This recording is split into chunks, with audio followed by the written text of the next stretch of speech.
Last year, I sat in my truck in the garden center parking lot, and I did something I'd never done before. I opened my phone, scrolled back through 2 years of receipts, and added up every single bag of compost I'd bought. $430 in 2 years. On Odorless dirt. Dirt that I could have been making in my own backyard. For free this entire time. And the worst part? The compost I was buying wasn't even that good. It was dry, it was inconsistent, and half the time it smelled like a sawmill floor. That's the moment I decided I was done. No more bags, no more trips. No more handing my money to a company for something that nature does on its own every single day. And what I discovered next, honestly, it changed the way I garden forever. Because I found a method that turns ordinary kitchen scraps and yard waste into the richest, darkest, most beautiful compost you've ever seen in just 4 weeks. Not 6 months. Not a year of waiting and turning and hoping. 4 weeks. I've been gardening seriously for over a decade now. Tomatoes, peppers, squash, herbs, fruit trees, you name it. I've probably grown it and killed it and grown it again. And for most of those years, I did what everybody does. I drove to the garden center.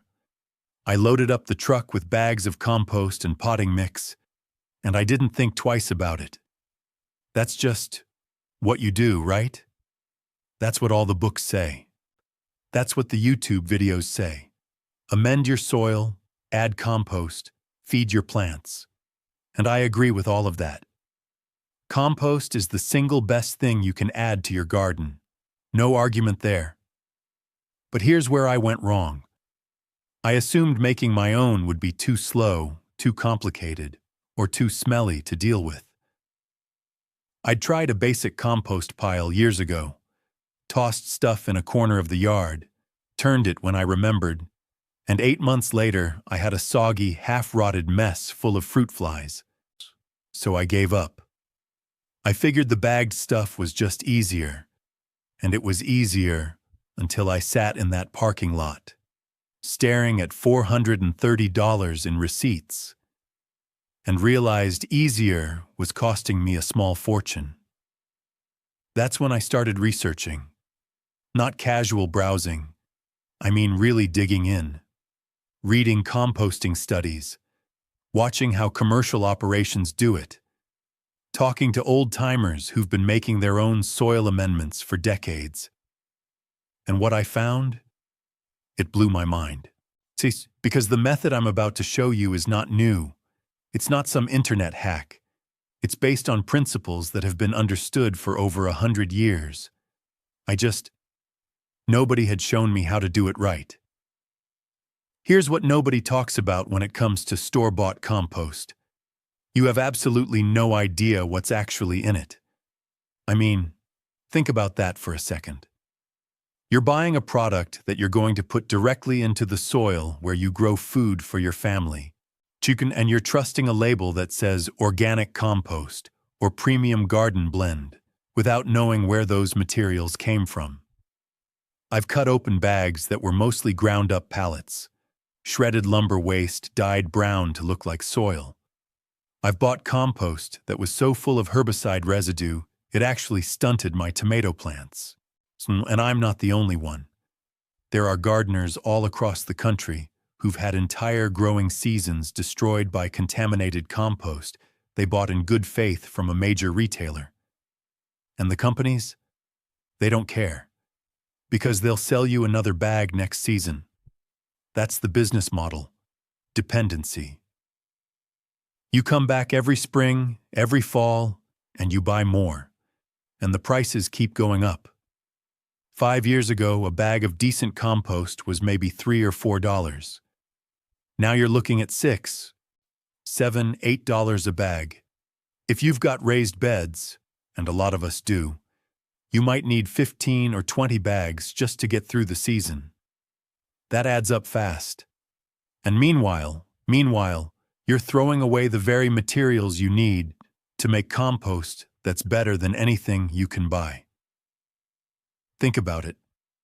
Every banana peel, every coffee filter, every handful of grass clippings, every pile of leaves in the fall, that's all compost waiting to happen. Chuck, you're literally throwing away gold and then driving to the store to buy an inferior version of the same thing. It's kind of insane when you think about it. And the worst part is the conventional advice people get about composting. Oh, just start a pile, turn it every week, and in 6 to 12 months, you'll have compost. 6 to 12 months. Who wants to wait a year? No wonder people give up and go buy bags. But here's the thing. That timeline is only true if you're doing it wrong. If you're doing it the lazy way. And I don't mean that as an insult because that was me. I was doing it the lazy way too. But there's a better way. A much, much better way. What I'm about to show you is a hot composting bin system that I built for under $20 using materials most people already have sitting in their garage or shed. It's not a tumbler you buy online for $200. It's not a fancy multi-chamber system. It's a simple, effective bin that uses heat, real heat, to break down organic material fast. And when I say fast, I mean you will have finished, usable, plant-ready compost in 28 days, 4 weeks. The secret is the hot composting method, and it's not really a secret at all. Commercial composting facilities have used this approach forever. The idea is simple. When you get the right ratio of materials, the right moisture level, and the right airflow, the microorganisms in your pile generate their own heat. We're talking internal temperatures of 130 to 160 degrees Fahrenheit. At those temperatures, everything breaks down rapidly. Weed seeds get killed, pathogens get destroyed, and organic material that would normally sit around for months decomposes in weeks. The key, the absolute key, is getting the ratio right. You need roughly 30 parts carbon-rich material to 1 part nitrogen-rich material. That sounds complicated, but it's really not. Carbon is your browns, dry leaves, cardboard, straw, shredded newspaper. Nitrogen is your greens, kitchen scraps, fresh grass clippings, coffee grounds, vegetable waste. 30 to 1 by volume just means, for every bucket of green material you add about 30 buckets of brown material. In practice, what works best is roughly 3 parts brown to 1 part green when you're layering. That's close enough to hit the sweet spot without measuring anything precisely. You don't need a science degree for this. You need a pitchfork and some patience, and honestly, not even that much patience because 4 weeks goes by fast. All right, let's build this thing and get it cooking. Because once you see how simple this is, you're going to wonder why you ever handed your money to a garden center for something you can make better at home. Here's what you need: a wooden shipping pallet. You can usually find these for free behind grocery stores or warehouses. 4 pieces of either chicken wire or hardware cloth, roughly 3 feet by 3 feet each. A box of zip ties or some baling wire, and a tarp or piece of old carpet for the top. That's it. Total cost. If you have to buy the wire, maybe $12 to $15. Most people can do it for free. Step 1. Stand your pallet up on its side. This is your back wall. Now take your wire panels and attach them to 3 sides using zip ties every 6 inches or so. You're building an open front box, basically a 3-sided bin with a wire bottom and wire sides, backed by the pallet. The pallet provides structure, and the wire provides airflow. That airflow is critical. Without it, your pile goes anaerobic, And an anaerobic pile is a stinking, slimy, slow mess. With proper airflow, you get clean aerobic decomposition. Big difference. Step 2. Gather your materials before you start layering. This is where most people mess up. They add scraps a little at a time, a banana peel here, some leaves there, and they never build up enough mass to generate heat. You want to build your bin all at once, or at least over 2 to 3 days. You need enough material to fill that bin to about 3 feet high. So stockpile. Save your kitchen scraps for a week or two in a 5-gallon bucket with a lid. Rake up leaves. Grab grass clippings. Just ask your neighbors. Most people are thrilled to have someone take their yard waste. Step 3. Start layering. Put down about 4 inches of brown material on the bottom. Dry leaves are perfect. Then add about 2 inches of green material. Your kitchen scraps, grass clippings, coffee grounds. Then another 4 inches of brown, then 2 inches of green. Keep alternating until you've filled the bin. Every few layers, spray it down lightly with a hose. You want the moisture level of a wrung-out sponge, damp, but not dripping. Now here's where it gets interesting. Most people build their pile and then just leave it. Don't do that. Within 48 hours, if you've got your ratios right, the center of that pile is going to be hot. And I mean genuinely hot. Stick your hand in there, carefully, and you'll pull it right back out. I've measured temps of 145 degrees in mine by day 3. That heat is your composting engine. That's millions of microorganisms working and multiplying and breaking everything down. Step 4. On day 4, turn your pile. Pull everything out with a pitchfork and put it right back in, but flip it so the outside material goes to the center and the center material goes to the outside. This redistributes the heat and makes sure everything gets processed evenly. It takes about 15 minutes. That's it. Step 5. Turn it again on day 8. Same process. Outside goes in, inside goes out. Try to spray a little water if it feels dry. By this point, you'll notice the material has already shrunk by about 1/3. Things are breaking down fast. The scraps you put in, you won't even recognize them anymore. Step 6. Turn it again on day 12, and then day 16, and then day 20. You're turning roughly every 4 days. Each time the material gets darker, finer, and more uniform.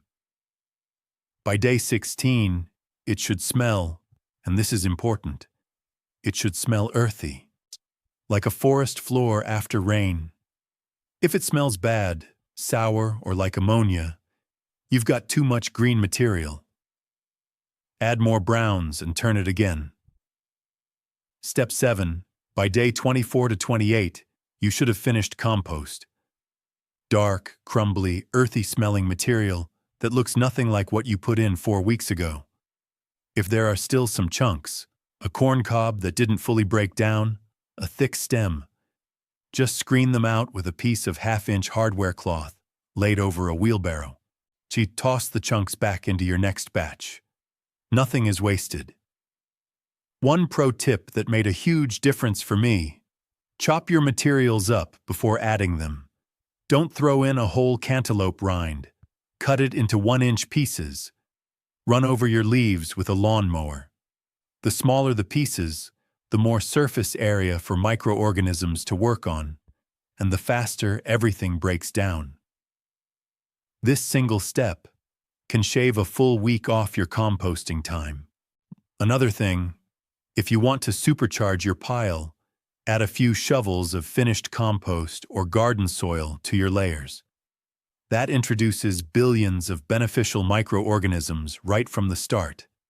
It's like adding a sourdough starter. You're inoculating the pile with exactly what it needs to get cooking fast. 4 weeks after I loaded my first bin using this exact method, I pulled out the darkest, richest compost I've ever worked with. It was better than anything I'd ever bought. And I'm not just saying that. I did a side-by-side comparison. I planted tomatoes in beds amended with my homemade compost, and tomatoes in beds amended with premium bagged compost from the garden center. Same variety, same sun, same watering schedule. The plants in my homemade compost were visibly larger within 3 weeks. Darker leaves, thicker stems, more blooms. By harvest time, those plants produced nearly 40% more fruit. And the flavor, my neighbor Tom came over. She tried one of my tomatoes, and he goes, "What are you feeding these things?" And I told him, "My kitchen scraps." That's it. The cost comparison alone is enough to make you never buy a bag again. I was spending $200 to $250 a year on compost. Now I spend $0. The materials are free. The bin cost me $12 to build, and it's still going strong 3 years later. But it's not just about the money, though the money matters. It's about quality. It's about knowing exactly what's going into your soil. No herbicide residue, no mystery fillers, no ground-up lumber dyed brown. Just clean, living, nutrient-dense compost made from materials that would have otherwise gone to a landfill. And there's something else. Something harder to put a number on. There's a satisfaction that comes from closing the loop. From taking what most people throw away and turning it into something that feeds your family. That's real self-sufficiency. That's not just a word on a blog. That's you in your backyard, making soil that grows food. It doesn't get more fundamental than that. Here's what I want you to do this weekend. Just start. You don't need the perfect setup. You don't need to read 3 books on composting theory. Get a pallet, get some wire, and start saving your scraps. Build one bin. Just one. Follow the layering method I showed you. Turn it on schedule. And in 4 weeks, come back and tell me what you pulled out of that bin. I want to hear about it in the comments. Tell me what you're composting. Tell me what ratio worked for you. Tell me how hot your pile got. Because every single person who tries this has a slightly different experience. And that's what makes this community so valuable. We learn from each other. Now, if you want to take this even further, I've done a video on how to build a complete 3-bin system, so you've always got compost in different stages. 1 cooking, 1 curing, and 1 ready to use. And if you want to know the best things to add to your compost for specific crops, I've covered that too. This is how we stop depending on garden centers and big box stores for something we can do better ourselves. You've got the scraps, you've got the space, now you've got the method. Go build your bin and stop buying compost.